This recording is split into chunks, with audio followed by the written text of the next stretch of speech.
Nous sommes le 31 janvier. Bonsoir, bienvenue pour cette nouvelle édition du 7-8 Les Invités, émission dédiée à celles et ceux qui font l'actualité dans le département. Voici le sommaire. Troisième année consécutive de la hausse de la mortalité routière en France. L'association Prévention Routière invite à repenser l'analyse de l'accidentologie. Nous en parlerons avec le responsable départemental Jean-Yves Petit. Et puis, les cérémonies de vœux se terminent pour les élus. Vendredi dernier, c'était au tour du maire d'Elancourt. Nous verrons les priorités de Jean-Michel Fourgousse pour sa commune en 2017.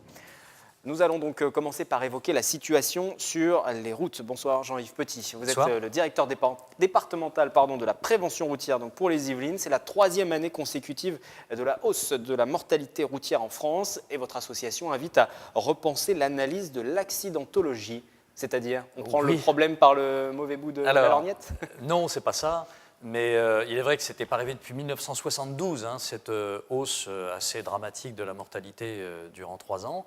Donc notre association a pensé qu'il fallait se doter de nouveaux outils d'analyse de l'accidentalité de façon à mieux cerner les causes des accidents, de façon évidemment à adapter et à mieux cibler les mesures de prévention. Alors ça passe par une redéfinition ou plutôt une meilleure collecte des informations disponibles, un croisement différent et nouveau des informations disponibles à partir des open data, des big data, croiser les analyses, les statistiques des hôpitaux, des assurances, de façon à faire ça différemment de ce que c'est fait aujourd'hui, à l'aide de nouveaux algorithmes, dont je ne suis pas du tout spécialiste, c'est certainement des choses un peu compliquées, mais dont nous espérons mieux cerner les causes des accidents pour mieux trouver des règles de prévention. Lorsque le ministre de l'Intérieur, Bruno Le Roux, annonce une augmentation de 0,2% de la mortalité routière pour l'année 2016, ça représente 3 469 personnes tuées. Lorsqu'il fait cette annonce, vous vous dites que l'action qui a été menée jusqu'à présent n'était pas la bonne ? Non, c'est pas ça. Non, heureusement, parce que depuis 1972, quand même, heureusement, ça a largement baissé. Mais ça veut dire qu'il ne faut pas baisser les bras et qu'il faut aller au-delà. Il faut effectivement se demander pourquoi les accidents remontent depuis 3 ans et donc creuser un peu plus. Il y a un relâchement global des automobilistes, des piétons aussi, des cyclistes. Il est vrai, oui, vous avez raison. Dans la surmortalité par rapport aux années précédentes, on constate qu'il y a beaucoup de piétons et de cyclistes, donc des usagers vulnérables, qui sont parfois d'ailleurs, même assez souvent, fautifs eux-mêmes. S'ils sont victimes d'accidents, c'est parce qu'ils ont commis des imprudences, voire des fautes. Lorsque c'est rouge, par exemple, ça peut paraître anodin, mais on s'expose forcément plus à un risque d'accident. Absolument. Donc, parmi les piétons victimes, il y a eu, en particulier dans notre département, beaucoup d'adolescents, beaucoup de personnes âgées. Ce qu'on n'avait pas vu, surtout pour les adolescents, depuis de nombreuses années. Donc c'est un peu inquiétant et il ne faut pas baisser les bras et continuer à faire nos actions de prévention. Alors justement, vous parlez de ces adolescents, de ces jeunes. Est-ce qu'aujourd'hui la prévention routière intervient régulièrement dans les établissements scolaires, par exemple ? Est-ce qu'il y a des actions qui sont menées ? De quel type ? Eh bien, nous allons, toute la semaine, nous sommes dans des collèges, 2 collèges du département, à Carrière-sur-Seine et puis à Chatou, où nous intervenons auprès des élèves essentiellement 3e et 5e, et nous leur parlons des règles du piéton, du cycliste et du cyclomoteur, les modes de déplacement qu'ils pratiquent à leur âge. Et ça, on en fait l'année dernière, en 2007, nous avons fait, j'ai plus le chiffre exact en tête, mais dans les 3000 collégiens à peu près. On ne peut pas être partout, on ne peut pas tout faire, mais nous sommes là. On parlait du bilan national, est-ce que dans les Yvelines, la situation est la même ? Il y a une progression de la mortalité ? Dans les Yvelines, pendant des années, nous avons eu au nombre près 47 tués. C'est un peu un hasard, mais c'était 47 tués. L'année dernière, en 2015, il y a eu 42 tués seulement, ce qui était un plus bas historique. Et 2016, nous sommes malheureusement remontés à 47 tués. Pourquoi 47 ? J'en sais rien, mais c'est le nombre que nous atteignons chaque année, qui est, il faut le dire, nous sommes meilleurs que la moyenne nationale. Nous sommes parmi les départements vertueux.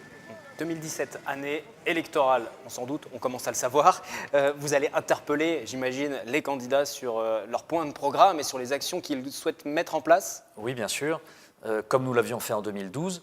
Vous avez remarqué, alors la campagne n'a pas réellement débuté encore, mais au moins il y a eu des élections primaires dont tout le monde a parlé. La sécurité routière n'a pas du tout été évoquée dans ces pré-campagnes et élections primaires. Donc nous allons effectivement interpeller les candidats à l'élection présidentielle quand ils auront été officiellement déclarés pour leur demander quelles sont leurs intentions pour essayer de rallier les directives européennes en matière d'accidentalité qui sont, vous le savez peut-être, ça a été fixé en 2010 par l'Union européenne, divisé par 2 le nombre de tués d'ici 2020, ce qui pour la France représente 2000 tués. On en est malheureusement loin. Néanmoins, il y a eu des propositions qui ont été faites parmi ces différents candidats. Il y a une proposition notamment qui est la légalisation, par exemple, du cannabis. On parle des méfaits aussi du cannabis sur la conduite, par exemple. Est-ce que ça, c'est une mesure qui peut vous inquiéter ? Certainement, oui, certainement. Le cannabis est tout aussi dangereux que l'alcool au volant. Donc, on ne va pas interdire l'alcool, on n'est peut-être pas là, mais de là à légaliser le cannabis, oui, ça serait vraiment un mauvais signal pour nous. Et nous sommes tout à fait opposés à cette légalisation du cannabis, au moins, restons dans notre domaine, pour ce qui concerne les conséquences que ça peut avoir. Oui, ma question portait sur les conséquences routière, sur la circulation, bien évidemment. Bien sûr. Des actions prévues dans les prochains jours, prochaines semaines, pour terminer ? De sensibilisation du grand public, peut-être ? Oui, alors, je voudrais dire un mot sur les actions nationales. L'année dernière, nous avions un grand fil rouge qui était, vous en souvenez peut-être parce que j'en ai parlé sur votre antenne, 0 enfant tué sur la route, c'était notre combat national qui s'est conclu par un livre blanc qui a été envoyé au mois de décembre aux instances européennes et aux instances nationales. Il y a déjà des retours de parlementaires. Pour 2017, ça sera sur le smartphone et le téléphone. Je ne connais pas encore les détails de l'opération, mais ça sera ça le fil rouge.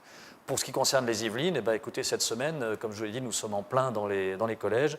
Ça va être toute la semaine. Après les vacances scolaires, il va de nouveau y avoir des collèges et des lycées. Beaucoup. Nous allons être bien occupés. Puis les entreprises reviendront plutôt avec les beaux jours. Mais là, en ce moment, le gros du travail se fait auprès des établissements scolaires. Auprès de collèges et lycées. Puis vous reviendrez en plateau nous parler de ces actions de lutte contre l'utilisation du smartphone au volant. Merci d'être passé sur ce plateau, Jean-Yves Petit. Nous poursuivons donc cette édition du 7-8 Les Invités. Avec la fin du mois de janvier se terminent les cérémonies des vœux pour les élus. Le maire d'Élancourt s'est adressé à son tour à ses administrés en fin de semaine dernière, à ses homologues aussi des autres communes. Le maire d'Élancourt qui est également candidat aux législatives dans la 11e circonscription cette année. Il y avait de nombreuses personnalités politiques qui étaient présentes, Gérard Larcher ou encore Valérie Pécresse. Nous avons rencontré le maire d'Élancourt. Les images sont signées Nicolas Dandry. Avec le maire d'Élancourt donc, qui vient d'adresser ses vœux pour 2017 à ses différents administrés, aux représentants également politiques, les élus, les représentants des cultes, les associatifs qui étaient présents. Bonsoir Jean-Michel Faurus. Bonsoir. Ce qu'on retient un petit peu du discours d'aujourd'hui, c'est que vous êtes finalement aussi en campagne. Vous avez reçu aujourd'hui la visite de nombreux ténors politiques. C'est aussi pour marquer cette campagne des législatives pour vous ? On reçoit nos partenaires. Vous savez, aujourd'hui, quand vous avez une baisse de 20%, il faut aller chercher des moyens et des nouveaux partenaires. Alors bien sûr, on se déplace beaucoup plus, on va chercher des subventions partout. Alors c'est vrai que le président du Sénat, ça nous aide. Madame Pécresse, c'est pareil sur les transports, on dépend d'elle. Et c'est vrai que cette vague de modernisation, la ligne 18, tout ça, on suit ça avec elle. Et puis faire venir des entreprises, des talents, des capitaux. Ici, bien sûr, c'est avec tous ces réseaux-là. Donc ici, vous avez tous les réseaux qui nous permettent de réussir tous nos projets. Sur le fond du discours, on va en parler, mais malgré tout, cette présence de ténors, j'insiste un petit peu dessus, c'est important pour vous aujourd'hui. Vous savez, je vois à quoi vous faites allusion. Mais vous savez, j'ai déjà été parlementaire. Bon, vous savez, je n'ai pas de déficit, je dirais, je pense, de notoriété là-dessus, vous voyez. Mais je suis très sensible quand j'ai des personnalités de ce niveau-là, bien sûr, avec moi, bien sûr. Vous savez, moi, je ne sais pas comment, si vous faites allusion à cette sélection, moi, je ne sais pas comment ça se passe. Alors, je ne sais même pas s'il y a un candidat qui est candidat. Vous savez, alors bon, pour l'instant, on va attendre et on verra à ce moment-là. Et là, je vous répondrai plus clairement sur ce problème. C'était l'axe principal de votre discours, du début de discours en tout cas, l'économie, les entreprises. Vous avez cité ces entreprises qui sont classées aussi récemment, qui figurent parmi les 3 plus innovantes en France, qui sont dans le top 100 mondial au niveau de l'innovation. Il y en a 3 à Saint-Quentin, il y en a une à Élancourt. Comment vous pouvez aussi encourager tout ça au quotidien, à Élancourt, à Saint-Quentin en Yvelines? Comment vous œuvrez pour ça? Safran, donc Valeo et surtout donc Thales, qui est sur le territoire d'Élancourt, enfin c'est le groupe Dassault qui aujourd'hui gère Thales. Bon, bien sûr, on est très fiers d'avoir d'avoir des entreprises comme ça sur notre territoire. Et on est là encore pour les aider, pour leur simplifier la vie. Donc c'est ce que j'ai dit. Il y a peut-être 2-3 points de croissance à attendre de ça. Vous imaginez si vous retrouvez 2-3 points de croissance, mais là vous pouvez résoudre vos problèmes. Mais c'est la priorité, il n'y a que ça qui peut nous sauver. Sinon on est en danger. Alors concernant la ville d'Elancourt, quelles sont les priorités pour 2017? Vous avez évoqué la sécurité notamment. Il y a eu le déplacement de Gérard Larcher aussi en début de semaine autour de ce commissariat qui a fortement besoin d'être rénové, c'est le moins qu'on puisse dire. Quelles sont vos priorités pour 2017 sur cette commune? La sécurité, vous l'avez compris, donc le ministère de l'Intérieur d'ailleurs paradoxalement a donné le statut de commissaire d'agglomération à Elancourt, donc on est très content. Donc ça doit nous permettre d'activer le commissariat avec les techniques, notamment numériques. Aujourd'hui, bien sûr, la sécurité, ça s'est transformé. Et en plus, on a des très belles entreprises comme Airbus Sécurité Défense, Thales, qui sont l'élite de la sécurité. Donc inutile de vous dire qu'avec tous ces savoir-faire, demain on peut vous sortir effectivement ce qu'il y a de mieux en matière de commissariat du futur, oui. La sécurité, priorité pour la commune? Priorité, bien sûr l'emploi. On a un peu moins de 8% de chômage, mais il faut encore améliorer ça, c'est pas normal. On doit faire beaucoup mieux que ça. Donc il faut intensifier les forums sur l'emploi, intensifier les incubateurs que vous avez vus, les aides pour nos entrepreneurs, pour ceux qui créent la richesse, l'emploi, qui font rentrer des nouvelles recettes fiscales et sociales dans les caisses, ce qui va nous permettre de payer nos retraites, 300 milliards quand même, bien sûr, les factures de l'hôpital, bien sûr, tout cela, il faut bien assurer avant tout la durabilité du financement. Donc nous ici on est des gens sérieux, on est des gens de droite, on est des gens de l'entreprise, on rigole pas avec la stabilité d'un financement, alors qu'on entend plein de choses dans ce pays, on vous parle de quelqu'un qui vous dit allez, demain en race gratis je vous donne 400 milliards, enfin on n'arrive pas à trouver 300 millions pour nos policiers ou pour nos militaires, il y en a un besoin urgent. Allez voir dans quelles conditions travaillent nos policiers, c'est insupportable. Et on vous parle de, ça y est, moi je donne 400 milliards par an, je distribue, enfin... Bon, cela dit, ça peut développer le sens de l'humour, donc c'est ce qu'on va faire. Mais voilà, tout cela, il faut être pédagogique avec les Français. Le travail, la valeur travail, c'est fondamental. Hein. Entreprendre, innover, en tout cas, c'est notre combat ici, qu'on fait avec tous nos partenaires, tous les maires qui sont ici. Vous voyez, on se rassemble, et 50 ans, aujourd'hui, effectivement, il y a une dynamique d'innovation qui est très forte. Voilà, alors moi j'essaye de la porter à mon modeste niveau. Voilà mon grand projet. Faire bouger les lignes, innover, augmenter la richesse, augmenter le niveau d'emploi, augmenter les recettes fiscales et sociales, pas promettre 300 milliards. Aller les chercher, les fabriquer moi-même, d'accord? C'est un peu différent. En plus, moi j'ai déjà fabriqué de la richesse, vous savez. Bon, c'est bien les gens qui n'ont jamais produit 1 euro de richesse qui viennent vous dire « Ah, moi je vais trouver 300 milliards ». Bon, je préfère, je sais pas, un Bouygues, un Dassault, un gars qui a produit, qui m'explique, voilà, que lui il va apporter. Bon, mais on va y arriver. Mais on traverse indiscutablement un moment difficile en France.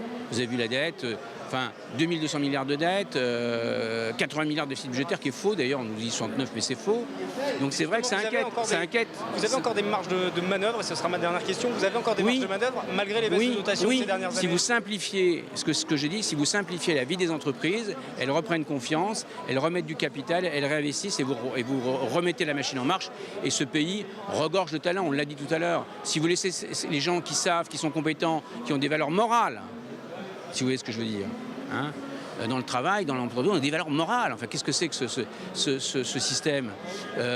Donc voilà, si vous laissez ces gens-là travailler, mais bien sûr qu'ils ont tout ce qu'il faut pour vous faire redécoller votre pays et que vous retrouviez un équilibre, bien sûr, budgétaire et donc une redistribution sociale pour les plus vulnérables, pour moderniser notre école, nos hôpitaux, nos transports, bien sûr.